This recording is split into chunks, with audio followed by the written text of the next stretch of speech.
is Colouredwaters, and today I'm going to be breaking down a search and destroy on carbon that I did with my team earlier in the week, or maybe it was 2 weeks ago, I don't know. So just before this game gets started, me and Johnny recently joined a new team, and we're playing with them at the moment.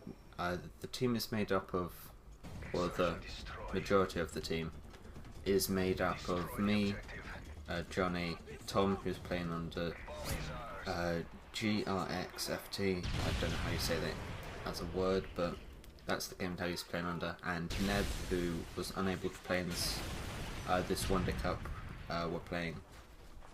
So Ian took his place, and we'd only just met Ian this day, and I'd only actually played with Tom today, so we weren't expecting to do too well, having just met each other.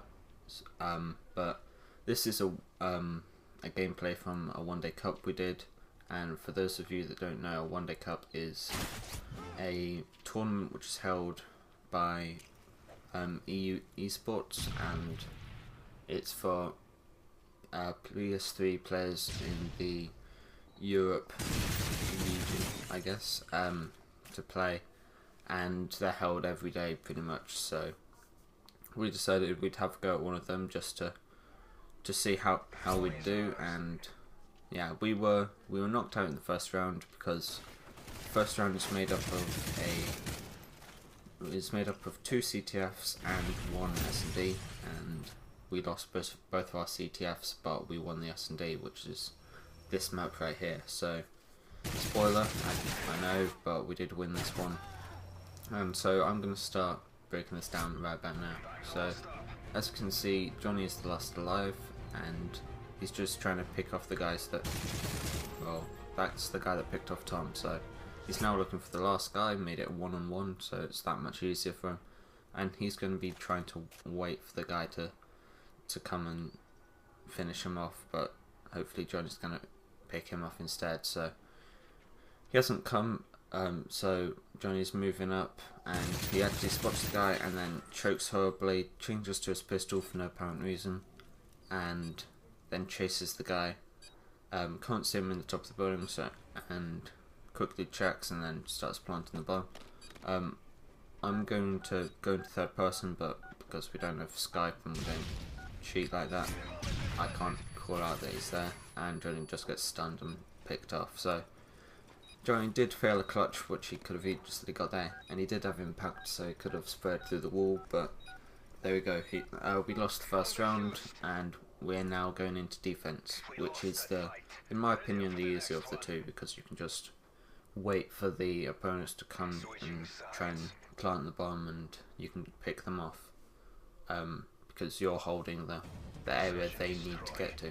So I'm going to be changing up to an MP7, and I'm going to be rushing into the B building, I believe. So I like this rush because you can do it and get there quicker than the opponents, and as you can see, this guy just jumped in, and that's the only problem. I hate it when they go behind there, so I throw a nade, I kill him, and I see another guy run off to the left and kill Johnny, so I then call out to Tom, who's watching the B side street that he's coming from, and Tom picks him off, and Ian picks up the last guy. So that was a pretty quick round, and luckily we managed to win it to tie up the match. So it's now 1-1, and we're moving back into offense. So I'm pretty sure I stick with the MP7 for this round. Yeah, looks like I'm going to stick with it, and I'm just going to rush middle. So as you can see, rushing straight down the stairs, throwing a stun to middle, Semtex as well, because I saw the guy, and then I'm going to just about headshot this guy, and Johnny's going to go for the plant. So it's now a 3-on-2, a 3-on-1 even, because Tom got picked off, and then Ian picked off the guy that killed Tom. I should probably be watching Johnny's middle there, but I'm pretty sure he would have got picked off on this side if I hadn't been watching this. So, and then Ian gets the final kill. So that's 2-1, so we're now 1 round ahead of them. And you always want to have that bonus round or two, because that puts the pressure on the other team. So if we were 3-1 up, they'd have a whole lot more pressure, and it'd be less likely that they'd come back.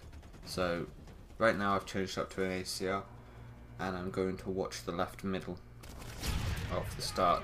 Johnny says he's having trouble because he's stunned, so I throw a nade, and I'm pretty sure they're rushing B, so I've moved over to the B side. Okay, Johnny's getting shot, and so he moves into another spot so he can get some cover. I think he actually flanks around to A at some point. Yeah, I think he's moving there now. Tom's watching up my street, so I know that's all clear.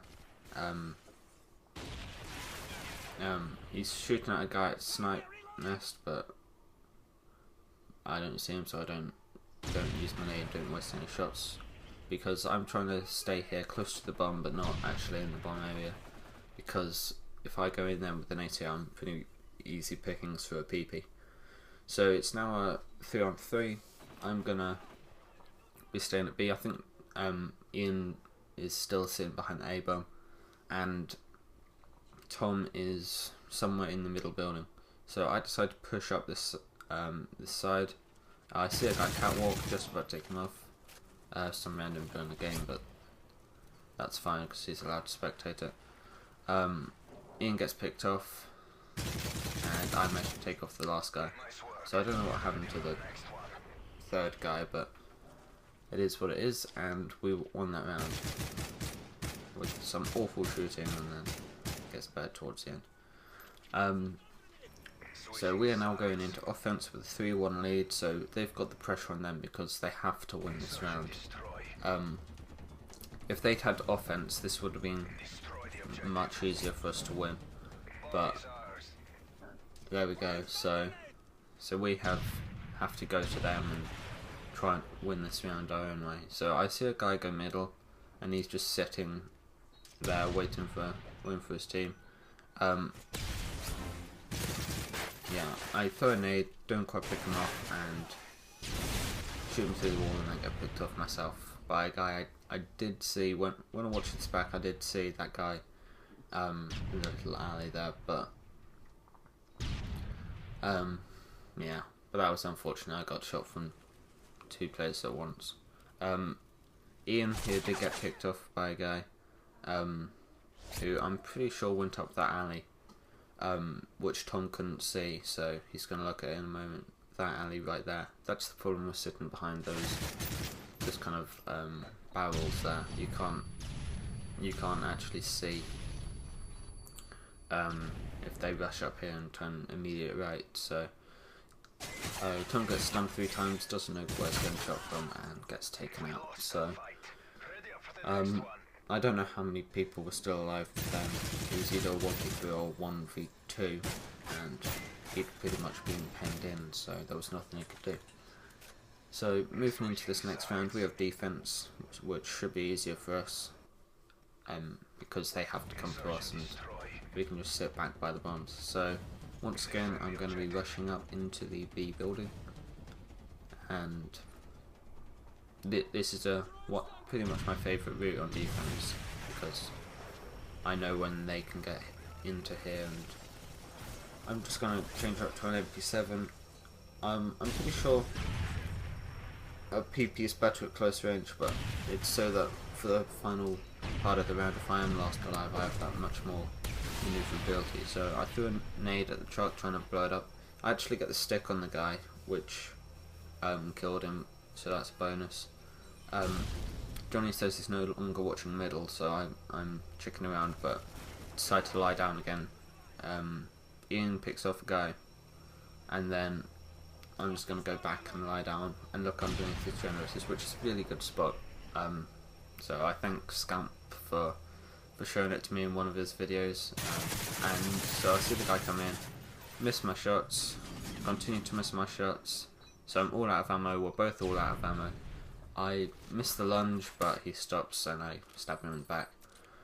Tom gets killed, and now it's just me and Ian.